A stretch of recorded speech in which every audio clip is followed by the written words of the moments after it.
अब एक चीज, जो ना पढ़ सके और ना औलाद को पढ़ा सके, उनके लिए एक तीसरा मौका है कि वो पढ़ने वालों से मोहब्बत करें। ये लास्ट चांस है कि वो पढ़ने वालों से प्यार करें। अगर आप पढ़ने वालों से प्यार करेंगे तो अल्लाह इनकी मोहब्बत का सिला आपको अता फरमाएगा। अल्लाह तौफीक दे तो कभी पढ़ने वालों को खाना खिलाया करें, कभी पानी पिलाया करें। ये एक एक वक्त की रोटी शायद काम आ जाए, एक गिलास पानी शायद बख्शिश का जरिया बन जाए। आज तो हमारी नजर में ये मुखिया का बेटा है, प्रधान का बेटा, नत्थू का बेटा है, कारी अब्दुल मुत्तलिब का बेटा है, फलां का बेटा है। भले हम आज ना कोई इज्जत नहीं देते, मरने के बाद इज्जतों का पता चलेगा। फरमाया गया कि कयामत में दो लाइनें लगी होगी, एक लाइन जन्नतियों की होगी, दूसरी लाइन जहन्नमियों की होगी। सिर्फ दो ही लाइनें लगनी है, वहां तीसरी लाइन नहीं है। एक लाइन जन्नतियों की, दूसरी जहन्नमियों की। अगर ऐसा हुआ, आपने अगर किसी कुरान वाले पे कोई एहसान किया है और आप जहन्नमियों की लाइन में लगे और वो कुरान वाला जन्नतियों की लाइन में लगे, बुजुर्ग फरमाया करते हैं ये कुरान पढ़ने वाले जन्नत के परिंदे होते हैं, ये जन्नत के परिंदे होते हैं। और फरमाया ये गया है कि जब ये चलते हैं तो फरिश्ते इनके पैरों में पर बिछाया करते हैं। इतनी इज्जतें किसे मिलती हैं साहिब? किसे इतना वकार मिला? किसे इतनी इज्जत मिली? ये इज्जत अल्लाह कुरान वालों को अता फरमाता है। तो ये अगर उस लाइन में खड़े हुए ना, जो जन्नतियों की लाइन है, बंदे की निगाह पड़ जाएगी। उस वक्त तो एक एक तिनके का सहारा तलाश करेगा ना आदमी, एक एक तिनके का वो ढूंढेगा कोई सहारा सहारा। फिर नजर पड़ेगी किसी कुरान वाले पे, इशारा करके कहेगा याद है एक दिन मैंने दावत खिलाई थी, याद है ना एक दिन मैंने खाना खिलाया था, कहेगा हाँ याद तो है। अब फिर आज उस खाने का सिला चाहिए, बदला चाहिए। पूछेगा क्या चाहिए? कहा आज फंसे हैं, जन्नत की तरफ ले चलो। जब लाइन रुक जाएगी ना, अल्लाह फरमाएगा फरिश्तों पूछो ये जन्नत की लाइन रुक क्यों गई? हालांकि वो जानता है। वो फरमाएगा ये रुके क्यों? फरिश्ते पूछेंगे आगे क्यों नहीं जाता? भाई शहीद इसलिए शहीद हुआ कि जन्नत चाहिए, बंदा 5 लाख लगा के हज करने इसलिए गया कि जन्नत चाहिए, और तू जन्नत में नहीं जाता। वो कहेगा बात मेरी नहीं है, मुझे इसलिए जन्नत दी जा रही है कि मैं हाफिज बनाऊं, मगर मालिक ये वो लोग जहन्नम की लाइन में खड़े हैं कि जिनके जरिए मुझे मदद मिली थी। कहना क्या चाहता है? कहा मालिक ये जो खड़ा है ना, इसने खाना खिलाया था, आज ये बदला मांग रहा है। रब फरमाएगा आगे चलने का क्या लेगा? वो कहेगा मालिक बस इन्हें मेरे साथ भेज दे। रब फरमाएगा एक की बात नहीं है, तब तेरी मर्जी है, जिसे तू चाहे उसे हाथ पकड़ के जन्नत में ले जा, फिर वो जिसे चाहेगा उसे जन्नत में लेके जाएगा। मैंने ये बात अभी गालिबन कल या परसों बयान की थी। बाप था ना, हमारे यहाँ उसूल क्या है, अक्सर मदरसों में गरीब लोग पढ़ते पढ़ाते हैं, अमीरों को तो अय्याशी और दौलत के ऐश से फुर्सत ही नहीं मिलती। उनकी नजरों में तो ये ख्वाब काफी है कि 10,000 देके किसी भी पीर से नमाज जनाजा पढ़वा लेंगे। दौलत पे बड़ा घमंड रहता है। भाई दौलत कितनी भी हो ना, पढ़ा लिखा पीछे छोड़ जाना, पढ़ा लिखा पीछे छोड़ जाना, बड़े काम आएगा, सोच भी नहीं सकते आप। बूढ़ी औरत थी, एक शख्स बेटे को पढ़ाने लेके गया मदरसे में। आज तो अल्लाह का शुक्र है आप लोगों का ताबुन रहता है, मोहब्बतें रहती हैं। कई बार बस्ती के लोग इतना खाना खिलाते हैं कि मदरसे को खिलाने की जरूरत ही नहीं पड़ती है। ये अलग अलग मोहब्बतें रहती हैं। वो बूढ़ी औरत थी ना, वो बंदा अपने बच्चे को लेके गया मदरसे में कि बच्चे का एडमिशन कराना है। तो मदरसे वालों ने कहा कि यहाँ खाने का इंतजाम नहीं है, खाने का इंतजाम नहीं है, ले जाइए। वो बाप कहने लगा मुझे बच्चे को कुरान पढ़ाना है। कहा खाना नहीं मिलेगा? बाप ने कहा खाना अगर ना भी मिले ना, का जो आपके मदरसे के बच्चे खाएं, जो फेंका जाए ना, वो मेरे बच्चे को दे दिया करे, उस झूठन से मेरा बच्चा गुजारा कर लेगा, लेकिन पढ़ाना है बच्चे को। इतनी लगन है कि बेटे को दीन देना है। उस्ताद ने कहा ठीक है तेरी मर्जी, लेकिन जब लगन सच्ची होती है ना तो फिर इंतजाम रब फरमा दिया करता है। इतने में एक बूढ़ी ना लाठी टेकते टेकते मदरसे आ गई, कहने लगी मौलाना कोई नहीं है, ना बेटा है, ना शोहर है, ना बेटी है, अकेली रहती हूँ। ऐसा करे कुरान वाला बच्चा मुझे दे दे, ताकि मैं उसके साथ बैठ के ना एक वक्त का खाना खा लिया करूं। दिल होते हैं अपने अपने। का दे देना कोई बच्चा।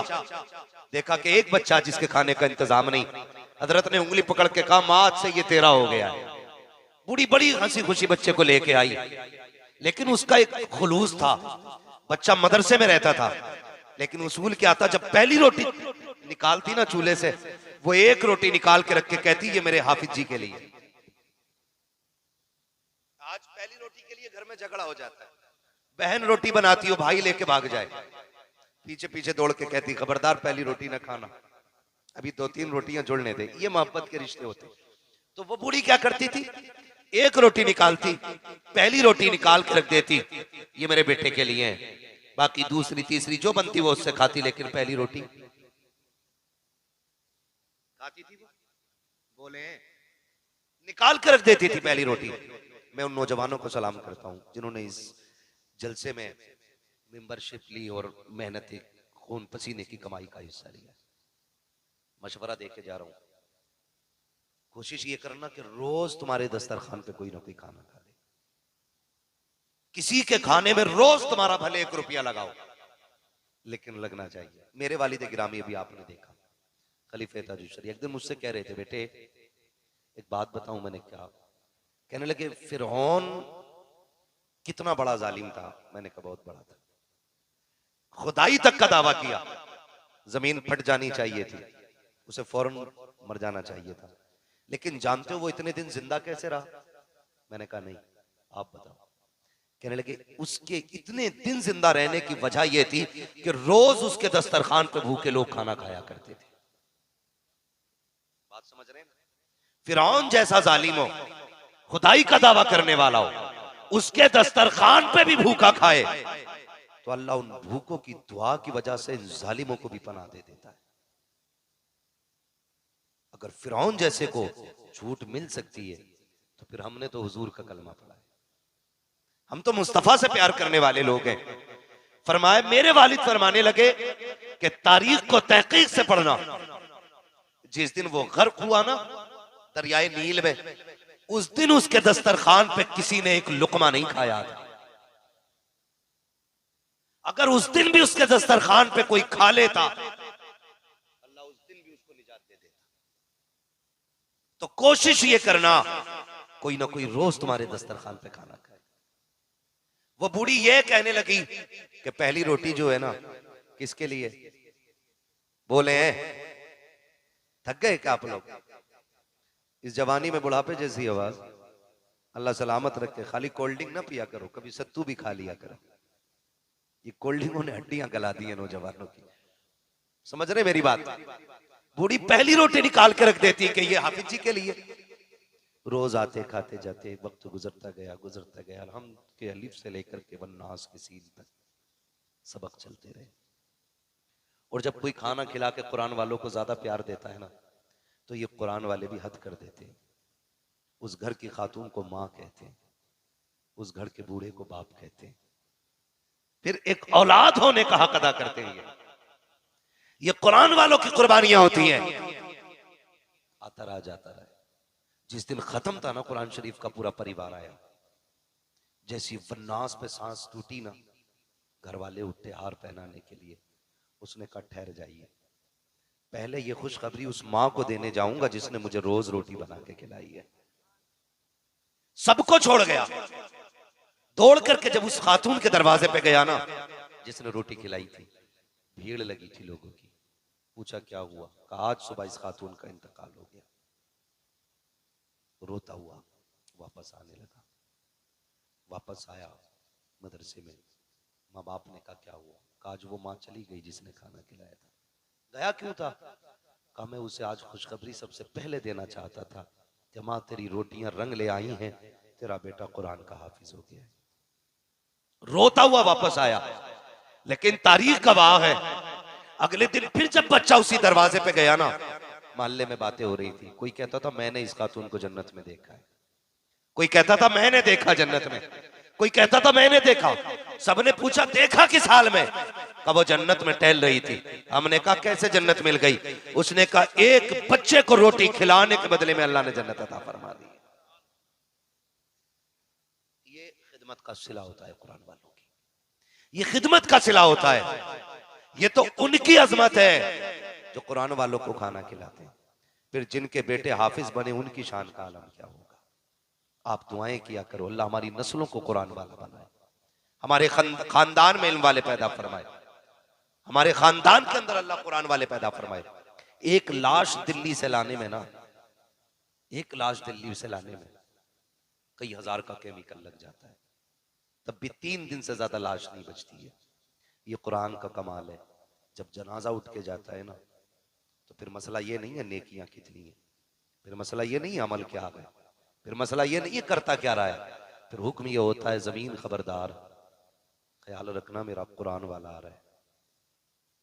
खाल हड्डी तो बड़ी बात है, बाल तक ना छू लेना।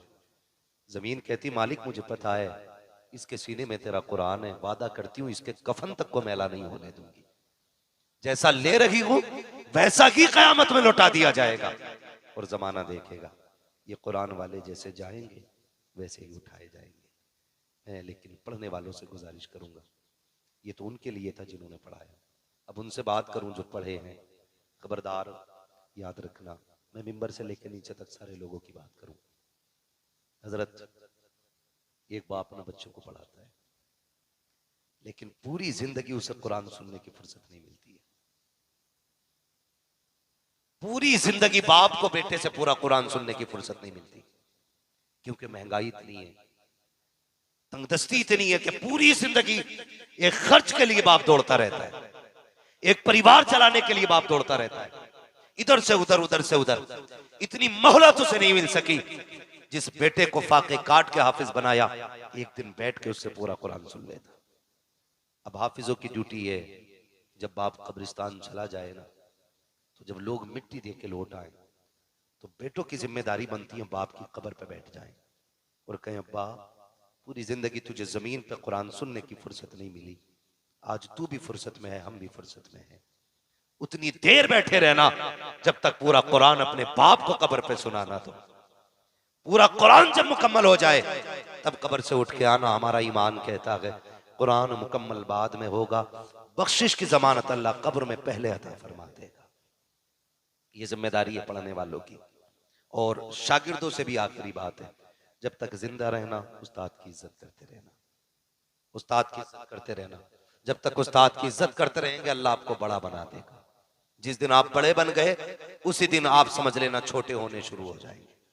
उस्ताद के आगे कभी बड़ा नहीं बनना है, हमेशा उस्ताद को बड़ा मानना है। उन माओं का शुक्रिया अदा करना जिन्होंने तुम्हें पढ़ाने के लिए खाना खिलाया, उन बहनों का शुक्रिया अदा करना जिन्होंने तुम्हारी खिदमत करके तुम्हें हाफिज बनाया, उस बाप का एहसान जिंदगी भर मानना जिन्होंने खुद मजदूरियां की हैं लेकिन बच्चों को दीन और कुरान दिया है। सारे बच्चों की जिम्मेदारी ये है। अब मैं आपसे ये गुजारिश करूंगा कि जो भी हजरात इस इदारे का ताउन करना चाहें अपने इस इदारे का ताउन करें, ताकि क़यामत के दिन 1000 रुपये माशाल्लाह हाफिज इनायत नबी साहब इन्होंने 1000 रुपये देने का वादा किया। आप सुभान अल्लाह कह दें अगर पैसे नहीं दे रहे तो माशाल्लाह। अल्लाह ताला हाफिज साहब के इस नजराने को अपनी बारगाह में कबूल फरमाए। जिन लोगों को भी ताउन करना है कर लें, ताकि गारंटी कोई नहीं है। बड़े बड़े जमींदारों की औलाद डांस कर रही है अब्बा की दौलत पे, गारंटी नहीं है तुम्हारी दौलत पे भी कोई काम करे। माशाल्लाह 500 रुपये हमारे भाई हाफिज मोहम्मद आमिल माशाल्लाह ताउल गौस के रिलेशन में माशाल्लाह इन्होंने 500 रुपये इदारे के लिए पेश किए। अल्लाह रब्बुल इज्जत कबूल फरमाए। जो हजरात भी ताउन करना चाहें जल्दी कर लें, क्योंकि आज तकरीर का वक्त ही नहीं है। और ये हमारी और आपकी खुशनसीबी है कि हमारे बीच में सरकार वैस में साहब क़िबला तशरीफ लाए हैं, बहुत बड़ी बात है।